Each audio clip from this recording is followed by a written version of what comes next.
I'm going to explain what impromptu speaking is, show you a killer framework that will make you seem much more prepared than you are, and challenge you to practice a 2-minute impromptu speech at the end.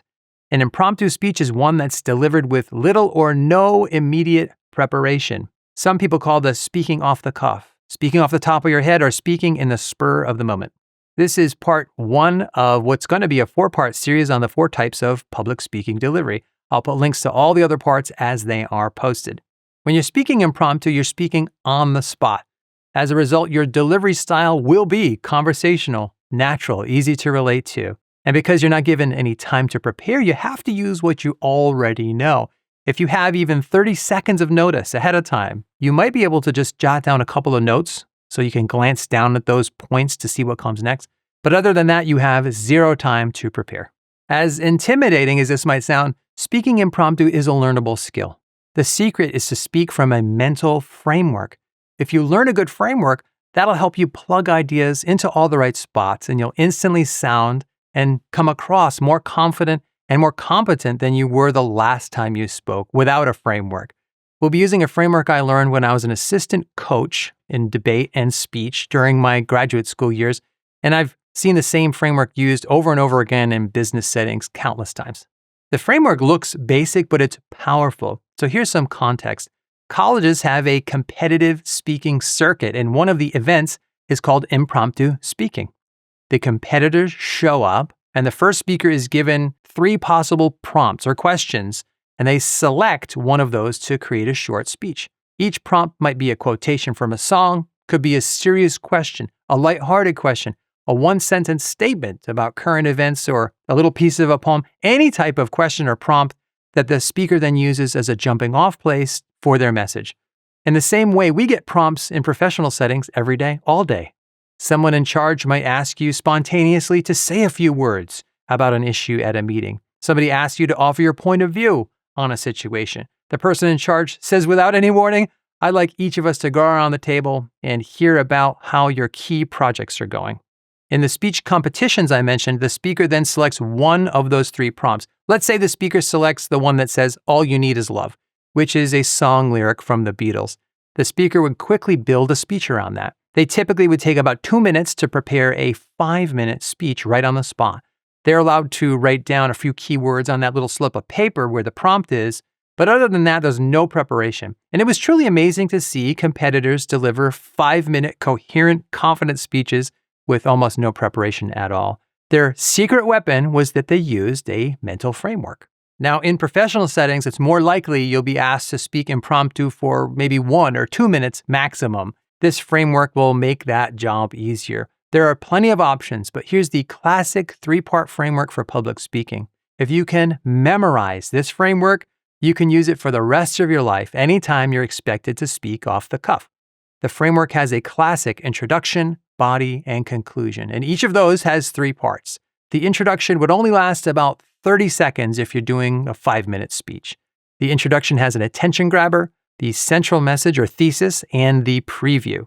It always adds a bit of style to start with an attention grabber.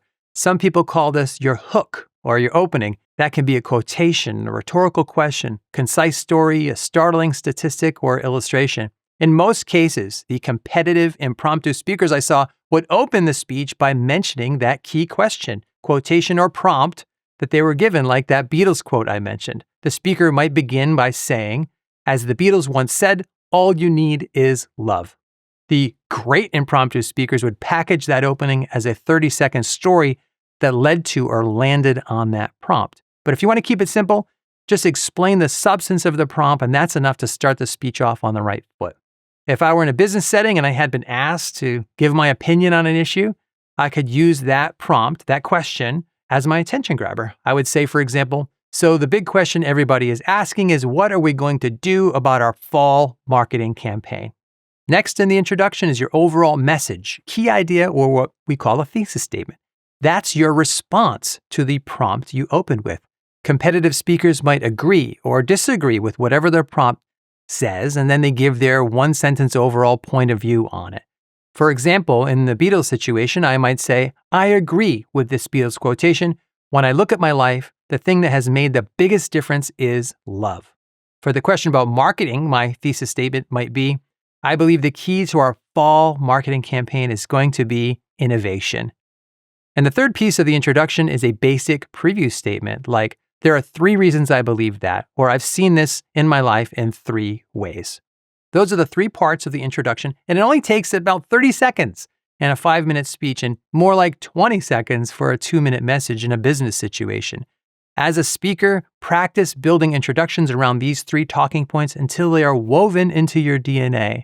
Then when you speak impromptu, you simply fill in those 3 points with whatever specific content you have for that message, almost like you're following a checklist.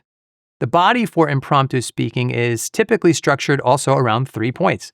That's another classic public speaking approach. You might have 2 points in some cases or sometimes 4, but 3 is the default number most people shoot for.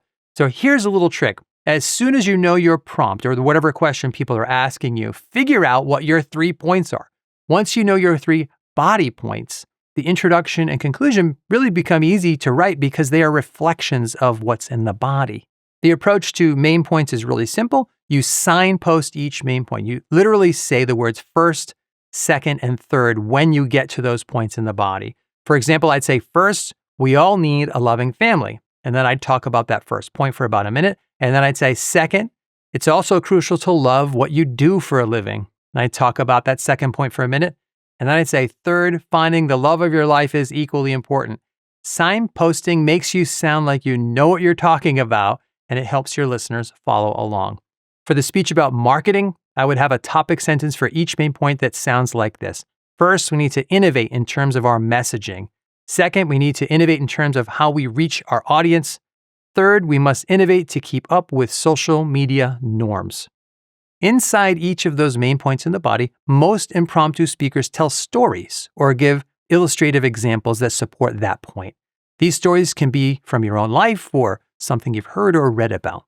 For an impromptu situation, nobody expects you to come up with prepared research, statistics, and citable sources. For the speech about the Beatles lyrics, I would think of a story to tell about coming from a loving family. For the second point, I'd tell a story about loving my career. And the third story would be about finding my wife. If any relevant quotations or other examples come to mind, I might find a way to weave those into those 3 points to provide additional support and some variety. Last is the conclusion, which also has 3 parts. This is usually very short because there's no new information here. The conclusion usually lasts no longer than 20 or 30 seconds for a 5-minute speech. If your overall message is shorter than that, like 2 minutes, then your conclusion can be as short as just 3 sentences. The first thing that speakers do is they always say something like in conclusion or in closing to signal that they are ending their speech. And they finish that sentence by reiterating the main message or the thesis that drove that speech. For example, in closing, the thing that has made the biggest difference in my life is love. Speakers often then recap the 3 main points very concisely. We would all be better off with a loving family, doing a job we love, and finding the love of our life. The third element is that we would revisit the original prompt or question that we opened with. In public speaking, we call this a clincher or a closing. The go-to approach in the end is to call back what we opened with in the beginning of the speech. We might reword our attention grabber slightly or go back to that prompt or question in an artful way, but we should strive to end the speech very close to how we started. I might say, so to me, the Beatles were really onto something when they said, all you need is love. After you say that last line, that's the end of the speech. Don't add another word, just end on that Beatles high note. This echo of the clincher connects the beginning and the ending and is very satisfying for listeners to experience because the message sounds like the whole thing was planned well in advance, which is even more impressive for an impromptu speaking situation. And just like the introduction, you'd memorize these 3 parts of your conclusion. So when you arrive there, you know exactly what points you want to hit without thinking about it or practicing. That's the genius of speaking from a framework. The marketing example goes like this. In conclusion, I believe our fall marketing campaign should be driven by innovation. We must have a creative message, reach our audience in new ways, and keep pace with changing social media norms. So again, the big question everybody keeps asking is, what are we going to do this fall? Well, my answer is clear. We must innovate. Here's a summary of what the entire framework would look like. When you have this outline memorized, it makes your job of filling in those points much easier. You just work your way down the checklist and you'll come across as 10 times more confident and skilled than you really are. The big picture advice is this. This is a starting point. If you have a shorter message, then compress the introduction, compress the conclusion, make each main point a little shorter. If you happen to have 2 points or 4 points instead of 3, then you obviously just compress or expand the body a little bit. Now, here's your challenge for this video. If you'd like to practice using this framework, I'm going to give you a prompt that you can respond to in just a moment. Take 60 seconds after you see this prompt and use the framework on the screen so that you can craft your impromptu message. Don't try to make it sound too much like an actual speech. This is just practice. It's a repetition. As a reminder, your first step would be to think of the 3 main points you could use to respond. And once you have those 3 points, the introduction and the conclusion are much easier because they are reflections of that body. When I give you the prompt, you can pause the video and do the exercise right now. My prompt is going to be either or, which is sometimes used in these competitions. So you're going to pick one option or the other option and then give me 3 reasons why you selected that option. Your answer is going to be your point of view and the 3 reasons for what you chose. So don't get into why you didn't choose the other option. Your answer should not be comparing the either or. You just pick what you like and give 3 reasons why. Don't make it a debate, in other words. Aim for at least 1 to 2 minutes in your whole message. Fight your way through it. And if you don't like the way it came out, then try it again. The best approach in impromptu is to keep it playful and have a fun attitude so it feels like a game. Drum roll, please. Here is your prompt for this exercise. Would you rather live by the beach or in the mountains, and why?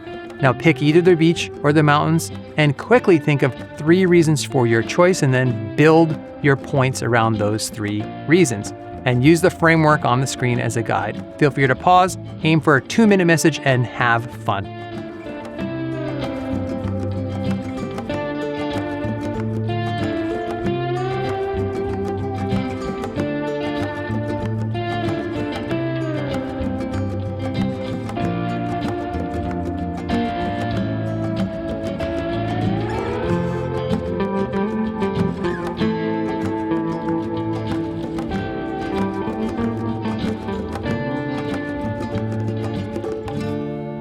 Part 2 in this series will look at how to deliver a speech from a manuscript. See the links in the description below for the entire series as I post them. Thanks. God bless. See you soon.